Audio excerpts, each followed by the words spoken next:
What's going on? What's going on, brother? Finally, we figured it out. We figured it out, man. It took a while, but we here. We live. You see me good? Yeah, I see you good, brother. I see you good. You wanna put your the name is the if you go to the Hangout toolbox just to add the thing that we were speaking about earlier. Hangout toolbox, which is this one. And Hangout toolbox. my heart, My Hangout heart. toolbox, and you should be able to My heart. Hashtag, right? the one with the hashtag. You just press. You just switch Hashtag the my heart. the lower third on, and you're good to go. At whoops, hashtags are not currently supported. So just my heart here. Hmm. My heart. At oops, valid and is not a valid source. What the hell? You just have to go on the upper side of your screen and just switch lower third, upper right. Once you have your name there, you just switch it on, and you have to select the saved presets. Just click on the My Heart thing. I think we have to share screen again. No, we don't have to. But basically, if you look at your screen on the right side down. Comment tracker. No, don't go to comment tracker. Go to the little persona on the extreme left, next to comment tracker. Okay. After the smiley. Yeah. So lower third on. Yes. That's it. You're good to go. It's Nelson Freitas. Yes, sir. And then that's it. Save. Perfect. Please All enter right. we still need a preset title. You just go. Normally, if you go down, if you look down, you see you saved one, the My Heart one, and then you should be good to go. On saved presets. Yeah, you just click the little thing. My Heart. A preset with that title already exists. Okay, so we go. Okay, so here we go. Boom. Anyway, we're live. We have people online. So what's going on, good family? Yes, sir. We're here with Mr. Magic himself, Nelson Freitas na casa. And the one and only Boddhi Satva. Sem pai, sem. Yeah, man. Já tu sabe. So I bet we have a lot of people from all over the world. Yeah, we do. I think have quite some people all over the world. The best way to do this would be in English, because I could speak Dutch to you. You would speak French, and I know your Portuguese is not the best. Cape Verdean is also. Yo, you know that. As much as I love the language, I'm afraid I can't really speak it. So you're gonna have to work with the English. Language. So what's going on? How's life? How's the album going? Brother, everything is good, man. It's just a lot of work. As you can obviously imagine, as you know, it's done. Finally, I have the cover for the album ready, and we're due to release the album on September the 18th. Nice. Of this year. So it's looking really good. Quite excited of all these things, about all these things, and I mean, it's looking good. I mean, we have quite a lot of buzz with My Heart. It's picking up in Holland as well, man. It's number 20 in the charts. It's crazy, bro. It's rising. I was actually in Cape Verde 2 days ago at this lounge club, and all of a sudden they started playing the remix. Which is my personal favorite, actually. And I was surprised. I was like, because we in Praia in Cape Verde, and people started playing. The DJ looked at me like, "Yo, I got you. I see you here." You know what I'm saying? Which was nice. If it's Kizomba, I'm used to it. But this song surprised me. It surprised me. Wow. So definitely we can tell people have felt a connection with the song. I mean, yeah, worldwide, everywhere I play the song, there is something about this, man. I mean, it's catchy, and obviously the dub also has that edge to it. I mean, yeah, we did a good job, brother. We did a great job on this one. I just want to let the people out there know that if you have, we still have to shoot the video, and we are still open for suggestions, open for ideas, right? I mean, people can shoot some ideas through questions or whatever, what they feel with the track. And you know, who knows? Your idea just might be incorporated in the video. Yeah, man. Yeah. Exactly, right? Let's get that interaction going on. I think it's important to definitely get the fans involved with this whole process, and hopefully, yeah, man. Sooner than later, we shall do the video. This is definitely just a matter of matching our schedules and making sure that we do this in a proper environment, sunshine. Oh yeah. Well, the team we've approached to propose us some ideas is definitely good. Huh? I don't know if you remember seeing the storyboard that they put together for us. Pretty amazing. Very nice, very nice, very fresh, yeah. Very fresh, and a very summer vibe. It's exactly what the song needs. Exactly. I mean, I think we should talk about how did we come about to do this song. I agree. I think I'll let you go first. Actually, we initially got connected to one another through your brother, actually, Eddie Parker. Big shout out to Rebecca as well, Ivan. He was hanging out with them in Brussels, and I guess they started conversations about music, and Ivan Diaz told him that we working together, etc. So he was like, oh, I'm not really. I mean, I've heard of the name Boddhi Satva, but I'm not really familiar. So anyway, started listening to the stuff, enjoyed it, and he was like, yo, you and my brother should do something together. So it so happened that I was working on at the time, obviously on Transition, with the second album, and I was like, yeah, fantastic. So that connection came about through your brother, and what a beautiful connection, man. It's we just clicked right away. shout out to Eddie Parker right there. Yes, sir. No, I heard that song you did with Eddie as well. We're just derailing a little bit here. Yes. Came out super fresh. So I was like, yeah, link me up. And he was really like, yeah, you should link up with these guys, man. You're gonna feel them. Link up with you. He kept pushing me. But then again, years ago, I had asked Keisha already. I said, do you know this guy called Boddhi Satva? And he's like, yeah, sure, it's my friend. I'm like, I want to do a track with him, man. Oh, cool. But it's like I want to do a track with a lot of people. You say it and it stays in the air up until you meet or you talk or whatever.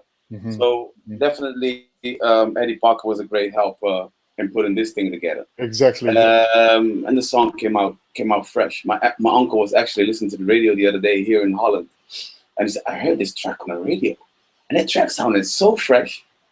I didn't know what to make of it.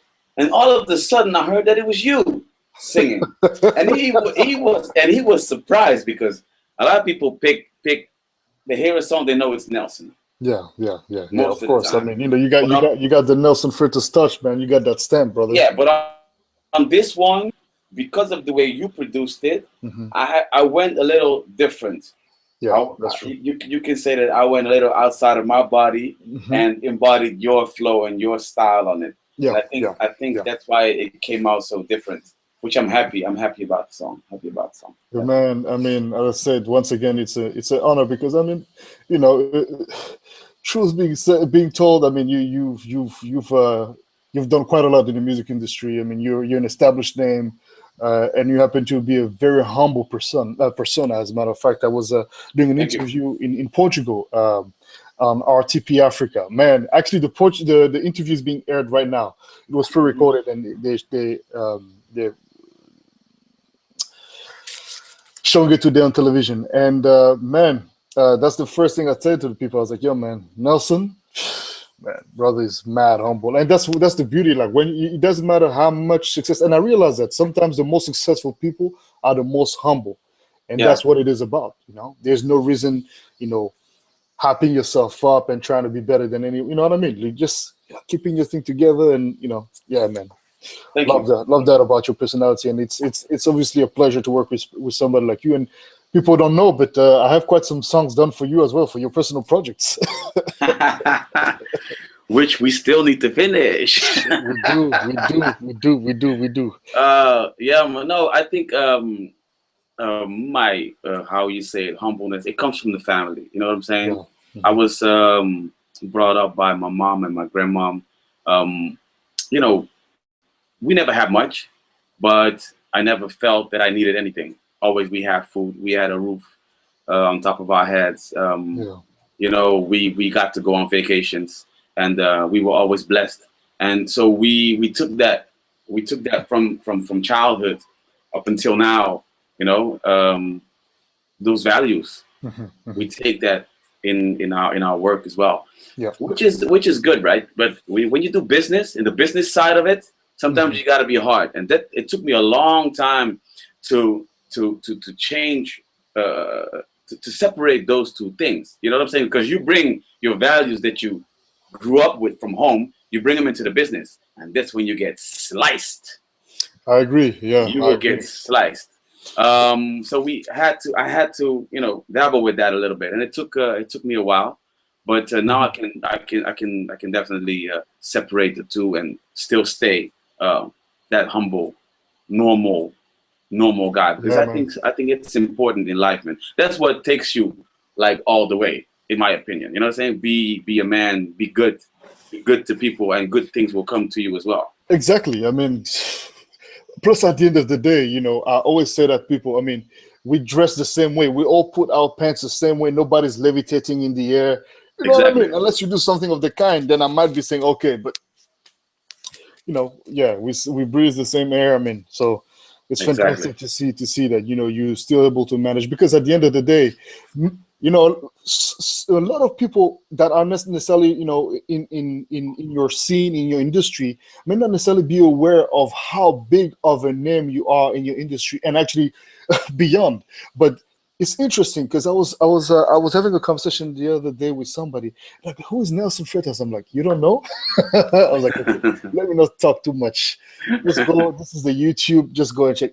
And the brother came back and was like, oh my God. I was like, he's like, how did you do this? I was like, it's not about how did you do it. It's just who you are. And the reason why people eventually may want to, like, people who have already a success, who may want to start something with you that is related to music, it's mainly and mostly because of your personality and who you are as a human being. You know? Well, that's you get to see that after. First, on the first approach, you don't know that. But Yeah, you let may me not, but not as if not it's, not for not to us, it cut you was. here, Yeah, not to go cut ahead. you here. You're on that same page. Very humble, very normal, very simple, very whatever. And I think that's you feel that in the connection, and that's why you get to make good music, and people, you know what I'm saying? Yeah, yeah, yeah. You hear it in the music. You hear it. It's your way of being, and that will get you far as Right. well.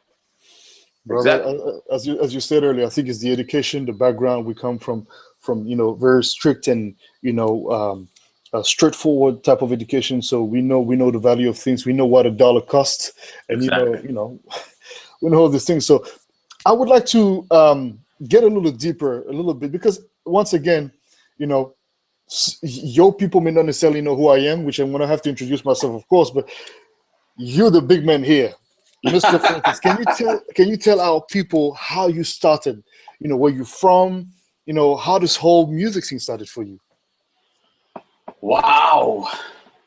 This goes way, way, way, way back. I come from a family of music. I come from a family where my grandma used to watch MTV, Hmm. record everything that's on MTV in the living room. Hmm.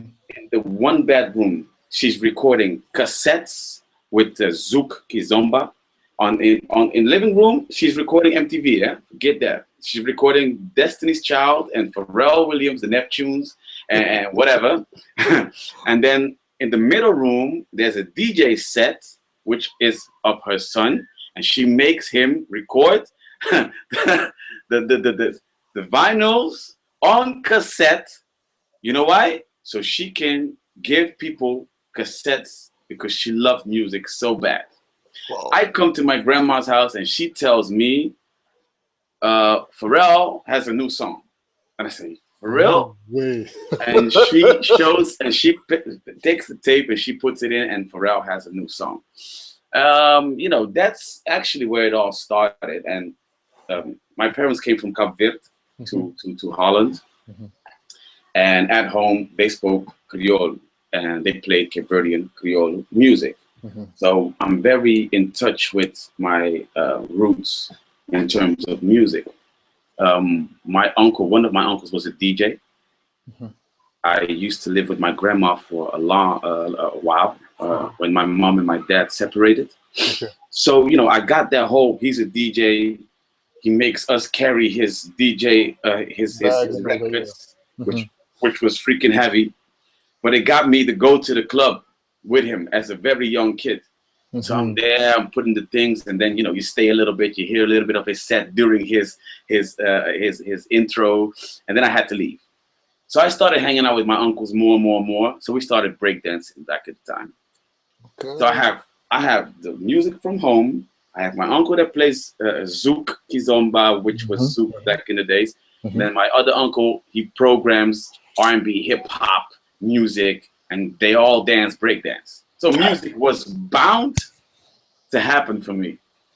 You see, that's a little bit of the background. You know, then I started breakdancing. Then I started rapping. Then you had Quattro, right? You guys started the yeah, band. but before that, I started rapping, man. Okay. I did a song in a rap with Quattro, actually, yeah. I came to realize that I suck at it. I really, really sucked at rapping. But the song okay, you made up. You made it up on the singing. We did had a sample of Tupac in it, which I Ain't Mad at You. And all of a sudden, people were asking for, yo, when's the album coming out? But we started this group just for fun. Basically, now we're doing an album, which hit in Cape Verde and whatever. Second album, third album, we're traveling all over the place, not making any money, but we're traveling all over the place. We're having fun. And how come were you not making money? What happened? What's the whole reason why you guys didn't make any money? Well, here's the thing about it. That's where the value of home comes in, and the business. We were not businessmen. We just loved doing music. We were happy that we were traveling already. Yeah, that was You see what I'm saying? Yeah. We're traveling. We're not paying to travel. Hotel is paid. Food is paid. And we got a little bit of money. That little bit of money was just enough back then. But then you start to get older. You start to realize that, there's people actually profiting from this. It's not us. So you start to open your eyes a little bit more. You start to become more rebellious. And this, when you become more rebellious, now you're that star. Yeah. Then you become, you can see something now. Yeah. No. We just open our eyes. Exactly. So as soon as I did my first solo album in 2007, me and my brother, we were the face and the businessman of everything. My brother's always been my backbone. He's always been my right hand up until today. He's still there for me. He's there. Yeah. We're talking about Eddie, right? Eddie. Yeah. Very vivid. He's there always. I don't think I would be here without him. We push the boundaries. We push the levels. We push the cachets. We push the, now we do this. Now we do that. Don't do this. Yeah, for sure. Don't do that. So we pushed it all. So, so in 2007, we started to become the businessman in this aspect. And which is great. We had to learn. We had companies that got bankrupt. We literally, in 2007, were bankrupt. No money, minus 50, 60,000 in the red. So that's when either you fall or you come back harder. And that's where we came back like hard, like very tough. Amazing. We didn't take shit from no one. I feel you. You preaching the choir, brother. Yeah, man. So that's what we did. So then in 2010, did my next album. I have to say, both of the albums, I have to give a shout out to Keisha, because I produced a lot of tracks with my team, but the biggest hits on the first album was Deeper, produced by Keisha. And on the second album was Rebound Check, also produced by Keisha. Huge. And then you have people saying, okay, what's he going to do now? They start putting that pressure on you. Yeah. So my third album, which is Elevate, I Yep. took a long time to make it. I studied the market, envisioned where I wanted to go with this, went very bold to a whole different sound. Now, look at this. My album was done in November. I released it in March. You know what I did those 4 months? Playing it for everybody that I know, listening to it over and over again to make sure that this would be that next. Like, yeah. I mean, you talk. If you, I mean, if you talk about creativity and freshness, Elevate has just, it is Elevate. I mean, what's next? That's the whole thing, and that's where I'm pretty sure you have a lot of pressure for the next album. Well, actually, no, not anymore. No. On the I'm talking about on the creative aspect of things. I mean, what are you trying to work on? What is your vision like for the next album? Well, I can say no now. You know why? Because you always take a while to figure out where you want to go with an album. I got that already. Okay. I made 20 tracks, which if I had to drop an album of 10 now, I could drop it. But Nice. I'm still searching. I'm still searching for something. But I have a good album already. But I didn't feel the pressure because, like I said, Elevate, the name itself says enough. We needed to elevate it. So we did it in everything. We did it in our videos. We did it in the cover. We did it in the shows. We did it in everything. Yeah, man, the videos are really hot, huh? Yeah. So we spend a lot of money on all of that. But you know what I'm saying? And that's what an advice I have to give to a lot of cats out there. A lot of people have good songs. They think about everything. They think about the marketing and everything. But vision is very important because people consume a lot with their eyes. The young cats, they consume with their eyes. If the vision is visual, it's good. They're going to listen to the sounds eventually because it's there. You can have a good video and a shitty song, and they're going to pick up. The shitty song is going to pick up because the video it looks nice. Yeah, it's true. It's very true. That's yeah. So to finish my story here real quick, Elevate, we did that. Very happy with it. I'm very, very proud of it, actually. First album, nobody was expecting me. I did whatever I felt, and it could have gone left or right. It went right all the way, like boom. Perfect. Second album was the pressure of the first album, and plus I changed my whole team on the second album. I did a lot by myself. There was a pressure there. On the third album was a pressure of surpassing Rebound Chick, because Rebound Chick set the boundaries. Yeah. But Boddhi Satva surpassed that. Yeah, without a doubt. Way.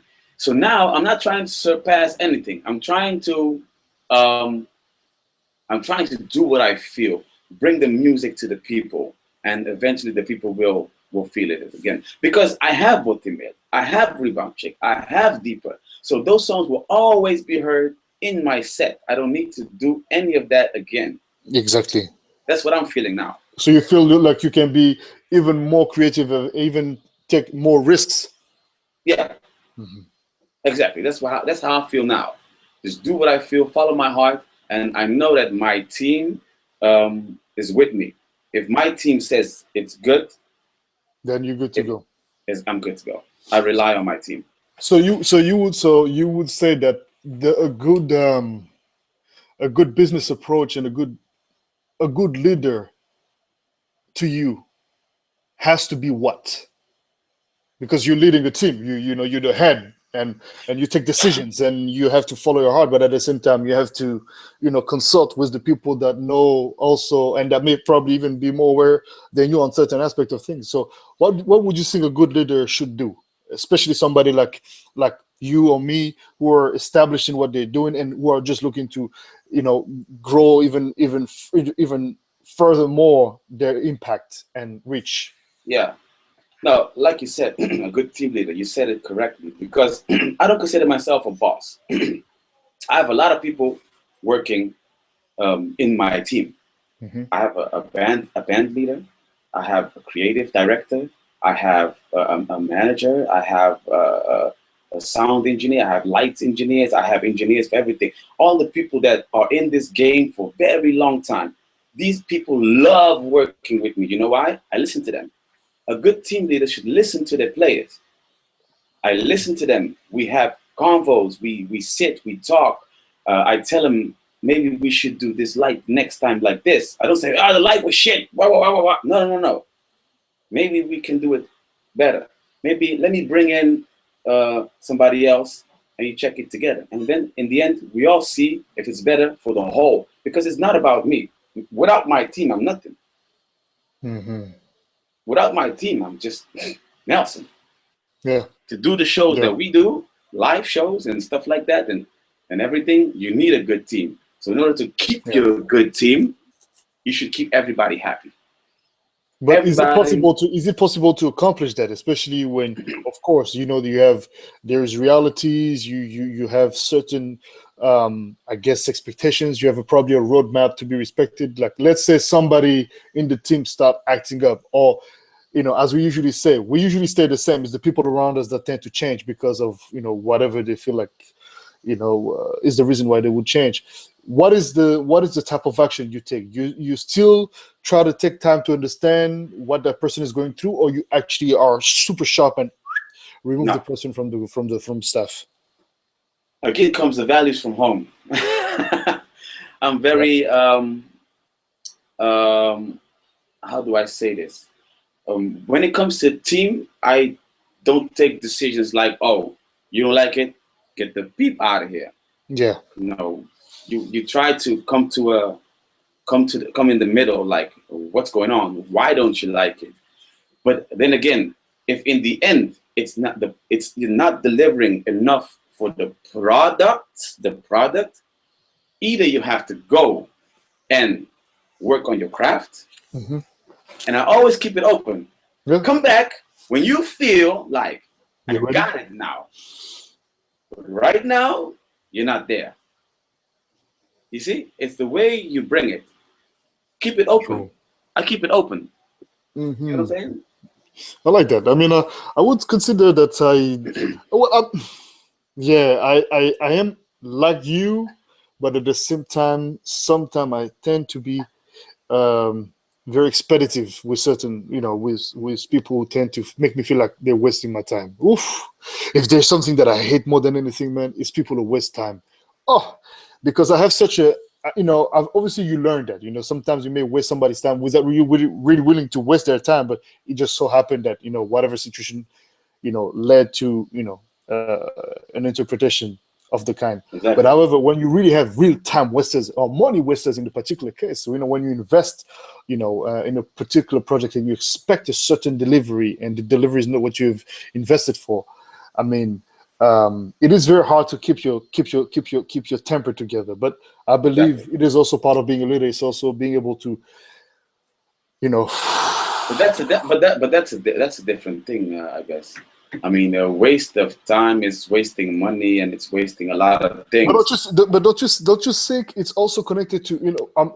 Thankfully, we have great teams. I would definitely say that, you know, it's not about the status that we're in right now. But if I look back, you know, at my, you know, the experiences that I had personally, you know, I realized that some of the people that I was working with at the time were literally just like, just because they were waiting for things to happen, they were wasting money or time. You know what I mean? When you have people who are just, you know, expecting for everything to fall in their hands because you're Boddhi Satva or you're Nelson Freitas or you're Keisha, or you know, you have to have people who are dedicated to making sure that, you know, they bring back on the table something that's solid. Yeah. I hear you, man. I hear you. But for the people out there, now they got to know me a little bit, but you have to imagine that a lot of Kizomba fans of Nelson, they never heard of Boddhi Satva, maybe. They're true. You know what I'm saying? It's true. Well, I'm going to introduce myself indeed. Boddhi Satva, born and raised in Central African Republic, the heart of Africa, in the capital city of Bangui, and I grew up in Haute-Coteau, the region of Haute-Coteau, which is the city is actually called Bria, 600 kilometers away from the capital. So my upbringing was, of course, well, as you can imagine, a lot of traditional music, also obviously modern African music, soukous, rumba, Congolese rumba, zouk. Okay. I mean, zouk has been a big part of my life as I grew up. So it's like it's just obviously electronic music as well. But yeah, I grew up in a household where both my parents and my brothers were listening to so many genres that, like you, I was just I think it was written for me to become a musician at some point. Yeah. But in my case, my family was not necessarily for the idea. They were like, no, you're going to become a lawyer or something like that. Do something of your life. You have to have a diploma. You can't. You know what I mean? Yeah. So I obviously I studied a little bit. I went to high school, but I stopped at high school. As a matter of fact, I couldn't do it anymore. It wasn't for me. I had a first dream to become a professional basketball player. I was really good at it.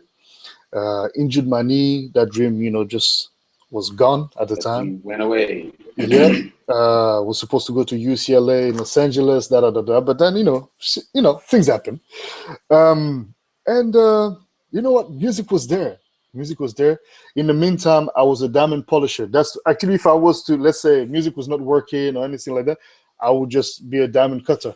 I used to cut diamonds for some times. And then sometimes hit some in your pocket, like quick fast. No. We ain't doing none of that. We can't. I mean, when you have, those kind of situations can happen, but you would be extremely stupid to do that because, I get that sense of ethic, obviously from my family, but also in the diamond business. I mean, it's a business of a word is a word. Once you give your word, you cannot come back on it. This diamond cutting was where in Africa? In Antwerp. In Antwerp. Yeah. Okay. So I left Africa in 2000. 2000 moved back to Europe, actually Belgium. Okay. And then since then I've been here, just going back and forth. But I'm now based out of. I've been based out of Belgium since 2000, and then long story short, for that part, I started. I was obviously DJing back in the late 90s. At some parties, etc., etc. I had love for music, but obviously I was scared to embrace that because of the family. And then you know what, the diamond cutting thing was not working for me as well. So I just said, enough. Yeah. I'm going to focus myself solely on making music and on being the best of it. You know what? It's funny. People think that I have a lot of albums. I actually just only have one album, but I've done a lot of remixes and productions. A lot of tracks, right? Yeah. I have in the hundreds over. So for the people that don't know, just click on Boddhi Satva on YouTube and a list will appear. Continue, brother. Continue. So 2000. I'd like to say this. When I started from zero. Thankfully, I would have to say that my upbringing was comfortable. My father was doing quite well, my mother as well. So I grew up in a comfortable environment, but being aware and exposed to poverty on a daily basis, because around me, my friends, my childhood friends, had nothing, almost nothing, or close to nothing. So I had a strong knowledge of sharing and just understanding that whatever I had in my hand at the time was obviously not mine, and it was for me to do my best, to deliver every time I embrace something, and to create my own reality. Exactly. So some situations happened. My family lost everything. My father lost everything, etc., etc. And I'm like, okay, well, I was prepared for that, psychologically, and also, but my parents were very smart. They prepared us as kids, and as we grew up to be ready for any situation. Yeah. So when the situation of being close to poverty happened, literally losing everything, where you don't know what you're going to eat the next day, and you're in Europe, as a matter of fact, that tends to lead to some questioning, and just developing a strong sense of faith and believing that you're going to make it. So when I started music, zero, I had no regular income, nothing. So I just started it, man, and I started making beats. I did some stupid ass beats. But I was doing it. And then This I was was, when? This was when? we're talking about 2000, 2002, 2003, 2000, 2002, 2003, as a matter of fact. Okay. That I really embraced it. I was doing things before, but not serious. That's 2003, 2004. I'm in it. Yeah. Then I meet a legend from Detroit. His name is Alton Miller. This gentleman is the godfather of deep house music. Obviously, my background is African music, hip hop, R&B, etc., etc. But I had a love for deep house music because at the time I realized that that soulful and deep house music was a type of genre, a genre of music that could be mixed with so many other influences. And I felt like this was the perfect style for me to just add my own sauce and flavor. Yeah. Meet the Gentleman is my hero. At the first time I hear his album, I'm like, I'm going to work with this guy. And 2 years later, he literally lives with me. We share an apartment. We are roommates. Like, he's a legend. And I have a legend sharing an apartment with me. And I'm like, what the heck? So Alton contributed in educating me massively as far as like knowing my disco classics, my house music classics, R&B, hip hop, just being even more in tune with the knowledge instead of just knowing the some of the hit songs. I got deep into the movements and the knowledge of music.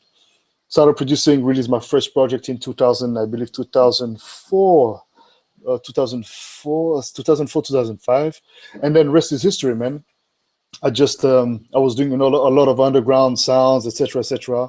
And then progressively, once again, with a strong belief and a strong vision. The way I was doing, and I'm still doing to this day. Like when I visualize something, a goal, I say to myself every day and night. So when I wake up and when I go to bed, I repeat the same mantra. I am going to work with this person. I'm going to accomplish this. I'm going to accomplish that. And that's how I lived my life. And that's, I guess that's what led me to where I am now and where I will be tomorrow. And I I've think worked with. that's the way. That's the way. That's Yeah. the way. Yeah, that's the way. Just say it and do it. Because a lot of people say, I wish I could do this. I would like to do this, but they don't move. They don't move nothing. They don't move. And then they see you move and they're like, oh, yeah, he's doing it. Why not me? Because you don't move. Exactly. So we come to the point where, I start meeting, obviously, little Louis Vega, Grammy Award winner, the Miles Davis of house music, like, it's Louis Vega and Kenny Dope, the Masters at Work. You can't go higher than that. Those are the ultimate legends. And and you realize that, shit, man, I'm associated to those guys now. I mean, Louis embraces the music. He embraces what I do. He embraces me as a person, welcomes me in his house, produced my first album, helped me produce my first album, Invocation. His wife is Cape Verdean, right? Yes, Anani. Anani Vega. Yeah. Anani Vega, yeah. And next thing you know, I mean, I work with Bob St. Clair, Tony Humphries. Like, it's amazing, man. Like all those people that I had just dreamt of working with, and kept repeating myself that I would work with each and every one of them. Yeah, I've done it. And to this day, with most of them, we were really good friends, and like they look. I remember one very particular moment. It was the second or the third time I was going to Miami for the Winter Music Conference in March. I meet, for me, a legend, an absolute legend, Joe Closell. For anyone who's aware and connected with the type of music that I'm doing, you would know who Joe Closell is. And if you don't, look him up. This man, when he DJs, what he's doing is just fantastic. And the man crosses by, I see him and I say, hey, Joe, I'm Boddhi. And he's like, I know you. I'm like, no, I know you. It's like, no, I know you. And I really love what you're doing. Keep on doing your thing, man. Much success. And I was like, So all these blessings, and even let's not trick ourselves. I mean, I had you or Keisha or anyone that I'm working with in my my mental roadmap, because when I listen to somebody's music that touches me and makes me shake, like shake something that actually shakes me deep inside, I say I want to work with them, and here we are, and here I am talking to you, and people don't know, but we actually share a friendship. There is respect, there is understanding, and beyond the music, that's what I keep saying. It's like, it's you.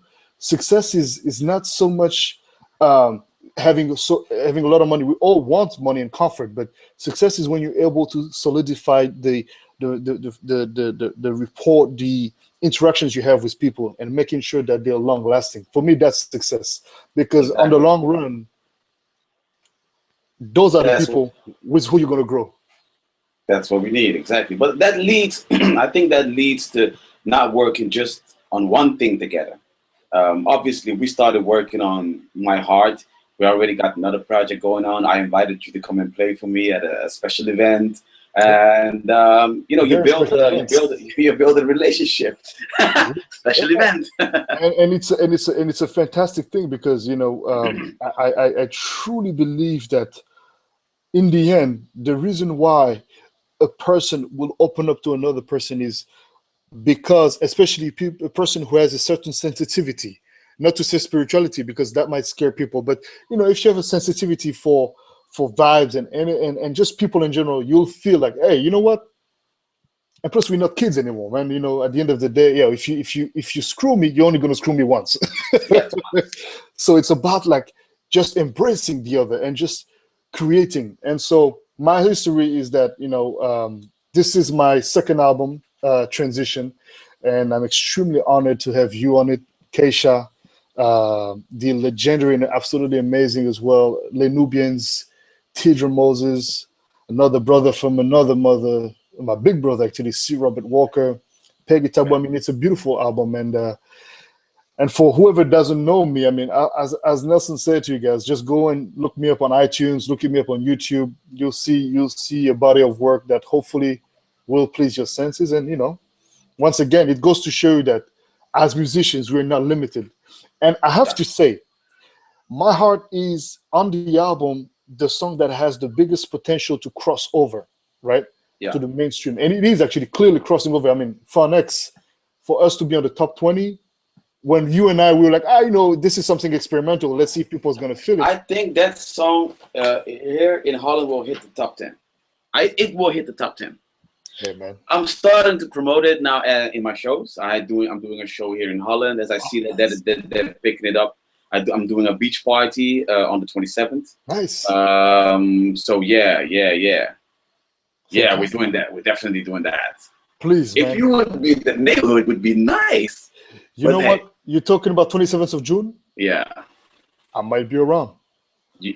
Let's talk about that offline. Offline, yeah. So, yeah, man. So, yeah. Do you have any questions from people or what? Let's do this, man. You know what? I think people I've seen, man, because we were late when we got on, so some people thought we did it, but I have a few here. I see Ivan is online, Pascal Moret. Who else? Oh, I can't see everybody. But I have a question for you.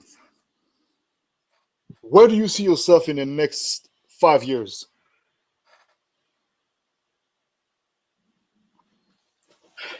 I ask myself the same question sometimes.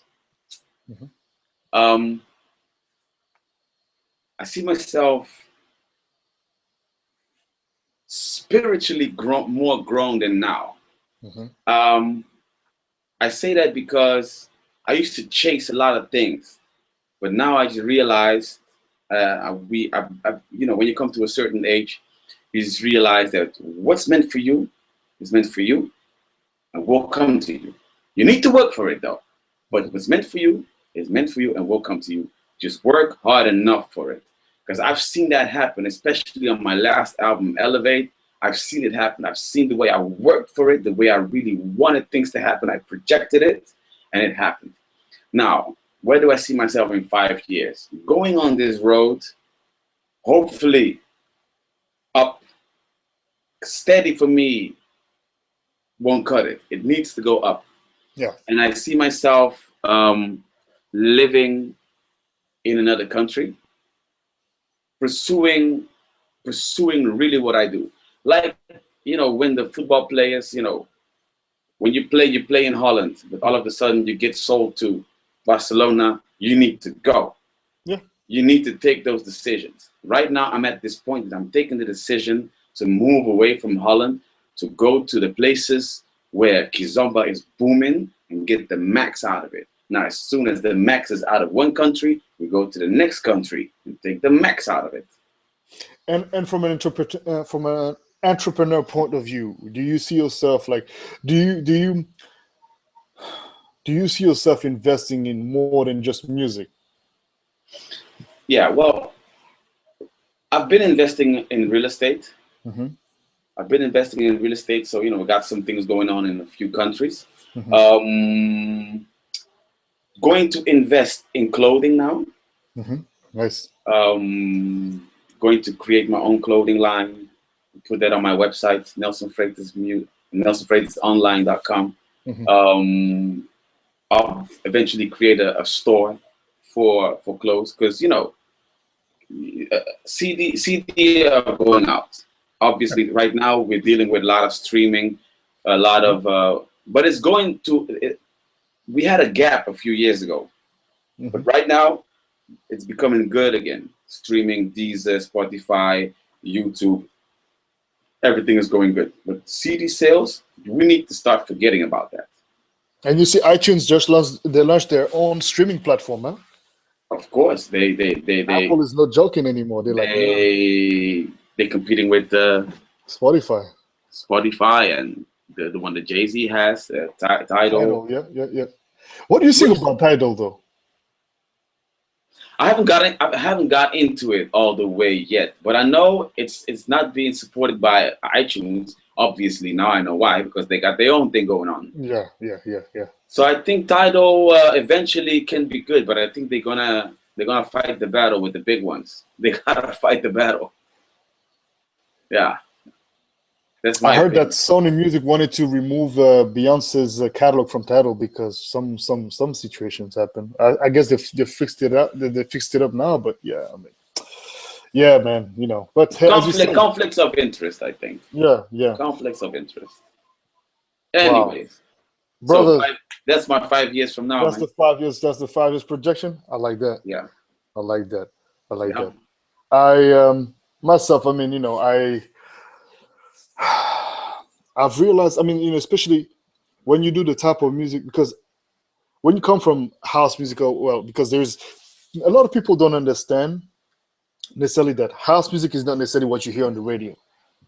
That's what they call EDM, but like the real house music has so much more texture, so much more to it, and so in my case, I come from even more underground genre, which is soulful. It's very melodic, a lot of melodic arrangements, vocals, this and that and the other. And from making a transition from that and trying to put together like a bridge between underground sounds and, let's call it, mainstream music, I found that for me, when I look at Kizomba, like what you're doing, you manage to still keep a standard of quality, but make it easy for XYZ to understand what it is about. Mm-hmm. It's not complicated music, even though you may love that as well, but you've managed to find a formula to keep it quality and easy to access to anyone. And that has been the biggest challenge for me. So I think that was my challenge for the past 5 years. I feel like I've got that, pretty much together. And for the next 5 years, same like you, man, same as you. But I'm a perfume guy as well. So I'm starting to feel I'm interested in actually starting my own perfume. Yeah. African flavors to it. It's gonna be something like that, man. But you know, doing perfume is not a cheap thing. So I found a nose. I have a, you know, specialist for that. I And know you're a good cook. You got the nose and the touch.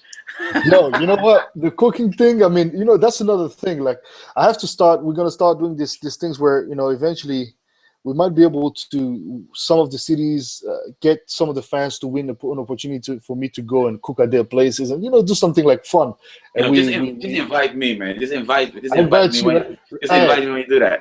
but you For the know people, what? When you got when you and Nelson came to the crib last time to record, I mean, to work on your song, I'm.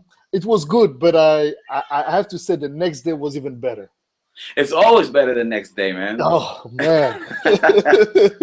So I'll come back the next day again, or just You, stay. you, you just stay, but you stay over. You know, the kid is here. We're all good. So, Yeah, man. my brother, thank you very much for your time. It was fantastic speaking with you and Thank you. and, You and, too, and man. sharing with our fans. You know, these moments of our lives and talking about My Heart once again, guys. If you haven't heard My Heart yet, it's a masterpiece, I would say, and YouTube. it seems like Holland is about to make that song one of the hits of the summer. Yeah, I'm You know? um, I'm pushing to Holland for that one. Yeah, yeah. We In just Portugal, it need started just need to to finish as the well. video. That's it. That's That's the it. thing. Yeah, yeah, yeah. Well, talking about that, me and you, we're going to talk about this on offline. Offline. So for the people that haven't heard it, YouTube.com, go on iTunes.com, Boddhi Satva featuring yours truly, My Heart. It's a five-piece thing, right? It's a Yeah, five different it's five mixes. So you have the five original. mixes. Yeah, You can choose your own mix, whatever yep. you feel like. You can or buy them all, whatever. It's You even know, better if you buy them all. it's even better if you buy them all. And me and my boy here, buddy, we're working on some new masterpieces for They're you ready. guys. They're ready. Stay ready.